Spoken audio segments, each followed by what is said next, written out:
In this video, I'm going to speak with you a little bit about the Bible itself. This is my Bible, and it is the New King James translation, the New King James Version. It is my opinion that the New King James Version is a very solid translation of Scripture. I encourage the American Standard Version of 1901, although it does have some more archaic usages of words or forms of words, but it's still a very good translation and very understandable. I recommend the New King James translation. The Old King James has more of the older English, and some people say it's hard to understand because of that. If you work at it, you can, certainly. The New King James removes those older forms, so it's much easier for you to read. I also am looking at the English Standard Version. I do like their goal in translation, and I'm comparing it. And I know many of my friends have said that the English Standard Version they have found to be very, very good, so I'm looking at that as well. What I wanted to do this time is simply talk about the two covenants. You've got the Old Testament and the New Testament. Those are two literary covenants. The Old Testament, of course, covers the material from the beginning of the world till about 400 years before Jesus. The New Testament includes the four Gospels, which talk about the life of Jesus, and then documents of the New Testament. I simply want to go over some of these documents now in a very brief fashion, and I encourage you to reflect upon these and look at what it is that God has given to us. The first 5 books, Genesis, Exodus, Leviticus, Numbers, and Deuteronomy, we often call the law. Now, the entirety of the Old Covenant, from the New Testament perspective, is often called the law. But these 5 books are specifically referred to as the law. It doesn't only record the law of Moses, but that's a large part of its contents. In Genesis, of course, it's the book of beginnings. In the beginning, God created the heavens and the earth. And then in Genesis chapter 1 and Genesis chapter 2, it reveals the specifics of the creation. And then beginning in chapter 3 talks about sin, which is the problem of humanity and that resulting separation from God. And really beginning with Genesis chapter 3 and going all through the Old Testament, the constant focus was upon the promise of God to restore that fellowship. And that fellowship ultimately was restored through his Son, Jesus Christ. So Genesis, Exodus, Leviticus, Numbers, and Deuteronomy are the books of the law. Beginning with the book of Judges, with the book of Joshua. I skipped one, my apologies. Beginning with Joshua, we have what we call the books of history. This is a history written by inspired men. That's one thing we need to understand about the Bible. From the beginning of the Bible to the end of the Bible, these writers claim inspiration. And they claim inspiration for one another as you go through the Scriptures. That's a lesson for another day. But when you read the Scriptures, know that they're the ones that claim to be inspired by God. They are writing the words of God as God supervised the process to make certain those original documents were exactly what he wanted humanity to know. But beginning with Joshua and all the way through Esther, we have history. With Joshua, he was the successor of Moses and the leader of Israel. And then with the Judges, after Joshua died, in these first couple of chapters is recorded in Judges, then there were men and one woman who were placed really in the role of leaders of the children of Israel. Throughout this time period. It's a very difficult time period for the Israelites because they kept walking away from God and going into oppression by other people, and then God would send the judge, the deliverer, to deliver them from their bondage. Ruth is also written during this time period, and Ruth many people are very familiar with, whithersoever thou goest, I will go. Whithersoever thou lodgest, I will lodge. Those are actually words of the Moabitess to her mother-in-law. Naomi. In 1 Samuel, we begin with, again, the Judges, and then it goes into the Kings, 1 Samuel and 2 Samuel, and then 1 Kings and 2 Kings, and 1 Chronicles and 2 Chronicles. In the Hebrew Bible, you'll have simply the book of the Kings and the book of the Chronicles. But in the English Bible, they are two separate books, and they, of course, speak about the kingdom of Israel, the challenges, as well as certainly the victories, all the way from the kings, the early king, King Saul, all the way through the time period in which, because of their disobedience, in about 606 BC, they fell to Nebuchadnezzar and went into captivity, and then, of course, the hope of their restoration. Ezra, Nehemiah, and Esther. Esther, these three books were during the period of restoration, the time in which Israel was able to go back to the land. Not all of them went, but many from all the tribes went back to the land, and Israel was restored as a kingdom again. There certainly are many other political realms, one might say. They were generally under the oversight of another kingdom, but they, in many ways, were ruling themselves, and they were restored to the land. Beginning with the book of Job, we have what we call poetic books. Job, Psalm, Proverbs, Ecclesiastes, and Song of Solomon all fall under those designations. Some, of course, are more poetic than others, but oftentimes there are figures of language. That's why we call them poetic books. Job goes all the way back, probably to the era of Abraham as far as historically. Psalms, many of the Psalms, if not the greatest majority, were written by David. Proverbs and Ecclesiastes and Song of Solomon were written by Solomon, the son of David. Beginning with Isaiah, we have the prophets. Now, the first five prophets, Isaiah, Jeremiah, Lamentations, and Ezekiel, and Daniel, those are called major prophets. Beginning with Hosea all the way through Malachi, we call them minor prophets. It may be better just to recognize them as the writing prophets. All of them wrote these books, these volumes. There were other prophets who did not write, but these are writing prophets. And the only reason we call them major and minor is because of the length of the book. One is no more important than the other. All of them were faithful to God in delivering the message of Israel, message of God to Israel. Malachi is the last book. It was completed about 400 BC, and the very ending verses of Malachi really tie in to the beginning of the New Testament, the promise of John the Baptizer, or John the Baptist as we call him. Let's move to the New Testament literary documents. In the New Testament, Matthew, Mark, Luke, and John, they all record the life of Jesus. We need to understand that when we're talking about these four documents, we're not talking about people who wanted to write a biography of an individual, but rather we're talking about people who, by inspiration, were writing about Jesus, the fact that Jesus is the Son of God, He is the Christ, He is the Judge, He is a Redeemer, He is Emmanuel, so many terms which are introduced in these four books. The first three often are called the Synoptic Gospels. They parallel one another in many ways and give complementary information from one gospel to the other. John was written probably much later than the others, and John seems to take a different path as far as describing. John did very specifically note that he wrote these things that you might believe, and that believing you might have life in His name, as he noted in John the 20th chapter.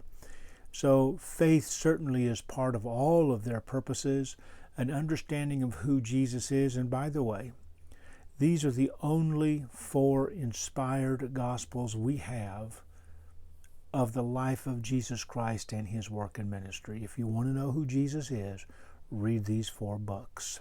The book of Acts is really the beginning of the kingdom of Jesus Christ, the church. In the book of Acts, in the first couple of chapters, we find the beginning. And then through the book of Acts, beginning with chapter 2, we see the life of the church.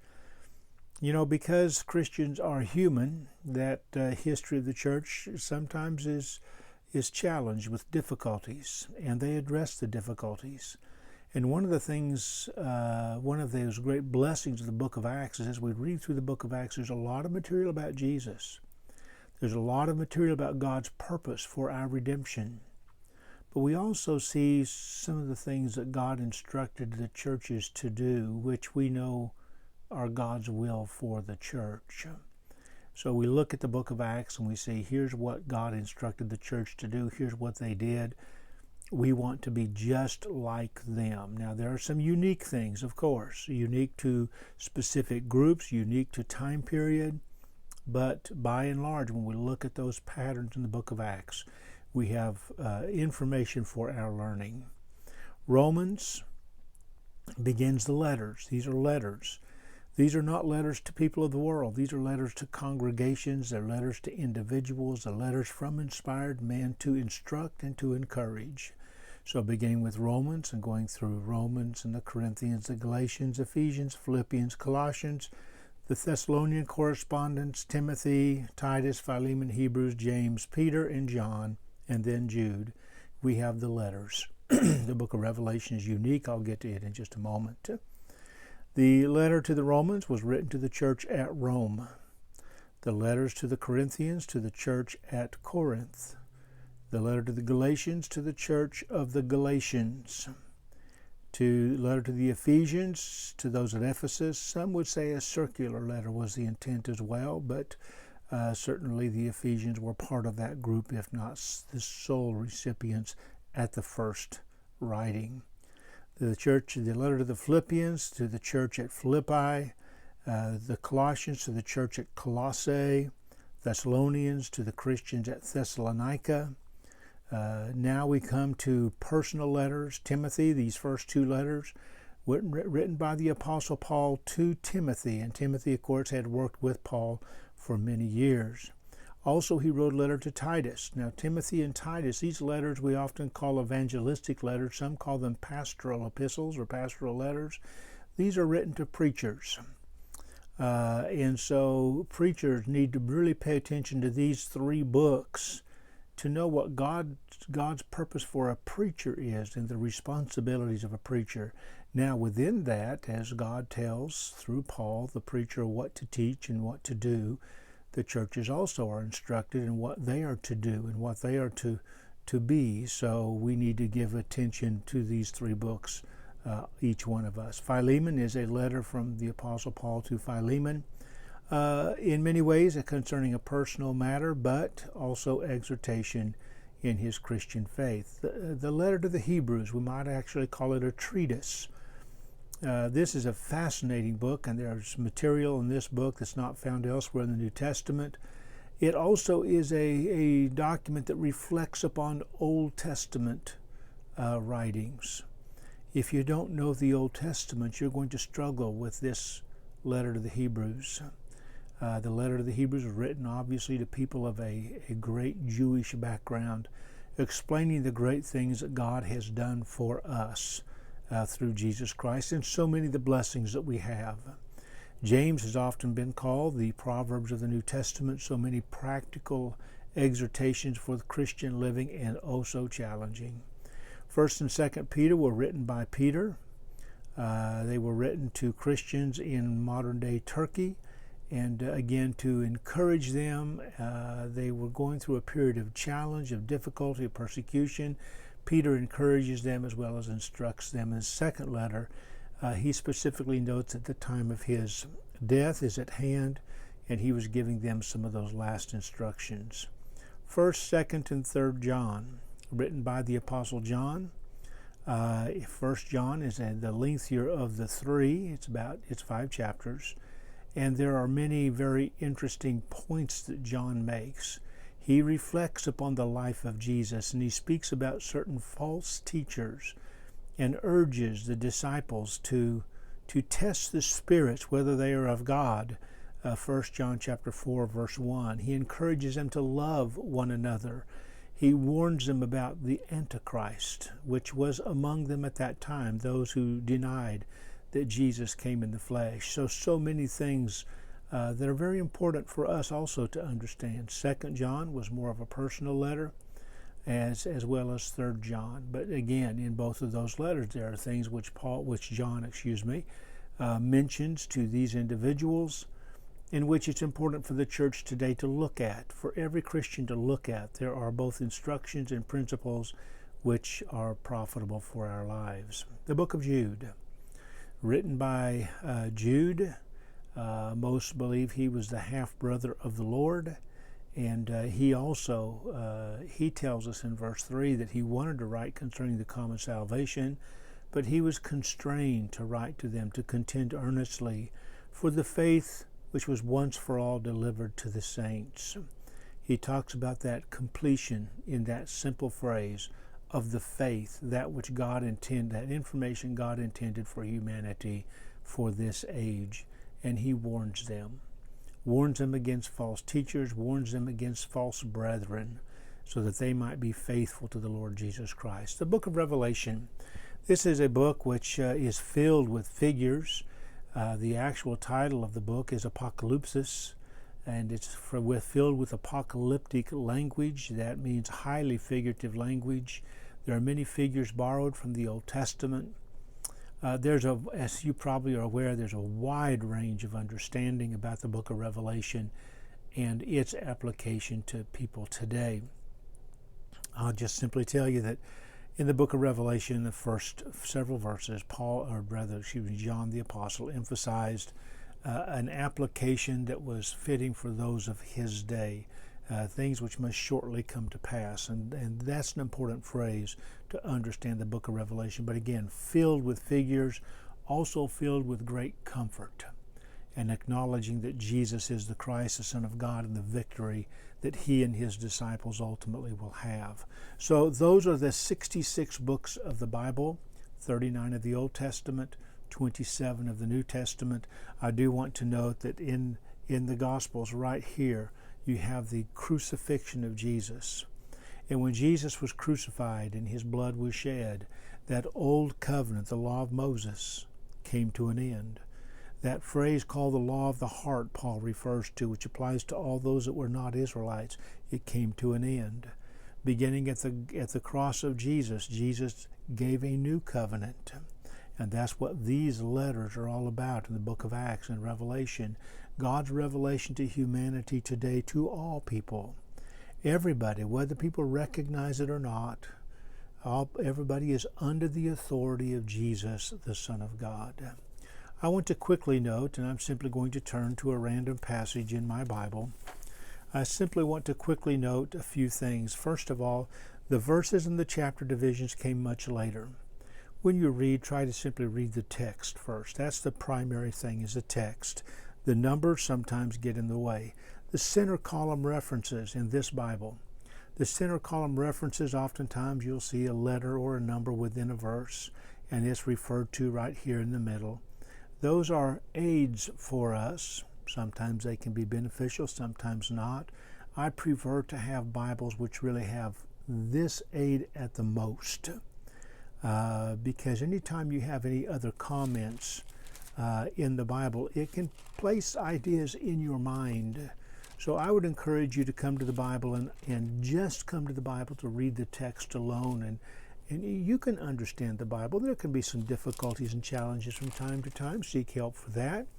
But overall, you can read and you can understand. Even this introduction that in this Bible is in every book, I would just assume they didn't have that. Certainly it can be helpful in some ways, but also it kind of sets things in your mind. Read the text and ignore all the numbers. Try to make the easy flow. This little title right here, again, was inserted by somebody later. It's not part of the text. This is the text, this is the text, this is not. So try to avoid those sort of inserted items as you read Scripture. In fact, one thing I find very interesting for myself is on the computer to bring one of these documents into a Word document and take out all the numbers and all of those titles, anything that's there that's not part of the inspired text, make it one long document, and then I go through and read it. It's amazing how helpful that can be in our understanding of the text. I hope this has been helpful to you. Again, it's simply a beginning, an introduction. So many people today have simply not picked up the Bible and read it. People read about the Bible, they read comments people have about the Bible, but they don't read the Bible. I encourage you, find out for yourself. Read texts. And if somebody says something that sounds odd, ask them to show you where it's found. And then, as I hope to do some videos a little bit later and some helps, remember to look at the entire context. Who's speaking? Who are they speaking to? What is the subject? Make sure every comment is placed within its proper context so that you understand what the inspired writer is saying in that text. Sometimes people pull out a verse and they pull it out and make it to mean something that it did not mean in the beginning. Plus, within the book, there are some conversations recorded. And in those conversations, some of those individuals are not inspired. We also need to realize which words are written, are recorded by an inspired man, but yet they're not the will of God through inspired men. Even Satan is quoted in the Bible. Certainly Satan was not an inspired individual approved by God. I hope this helps, and hopefully again we can continue studying together via this means. May the Lord bless your studies as you continue.